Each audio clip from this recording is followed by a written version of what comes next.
Some people don't know this about me, but one of my jobs before teaching meditation was teaching yoga. I taught yoga in Los Angeles for about 5 years. And when I first started teaching yoga, I was doing what most new yoga teachers do, which was I was imitating the popular teachers, the ones that I looked up to, because they were getting the most people in their classes. So I thought, if I want to get a lot of people in my class, I need to start doing what they're doing. So I started speaking like them. I was emulating their moves. I was borrowing their jokes. And sure enough, people seemed to be into it, and my classes started to get a little bit more popular. But the problem was I never quite felt like myself. So every now and again, a part of me would just slip out.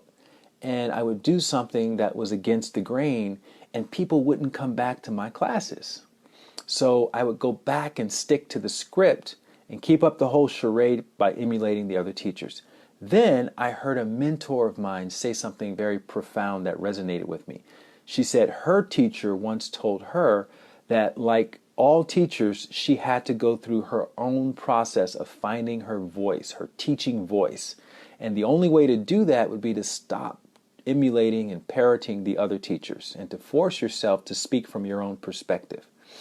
And she said it took some time, but she started stumbling through her own phrases and her own verbiage, and her ideas began to crystallize. And that process lasted for a few years, but it forced her to figure out what she thought about the principles that she was teaching and to own her own knowledge and perspective. And the same really goes for any job, right? We all sometimes emulate the masters of our field, and we may disregard our own perspective as not quite good enough. But your perspective is what makes you unique. So use it, integrate it into your art, into your writing, into your work. My mentor said she lost a lot of students at first, and it was so tempting to go back to the pretend version.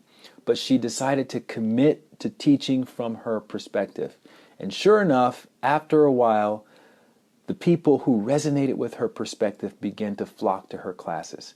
Next thing she knew, she had risen to the same level as those who she was initially emulating, except now people were emulating her. And her words from 2002 that always stuck with me ever since I first heard them, I'm going to share them with you. Keep doing you until you is what they want. If you like that video, you're going to love the next one. Click this thumbnail right here, and I'll see you over there.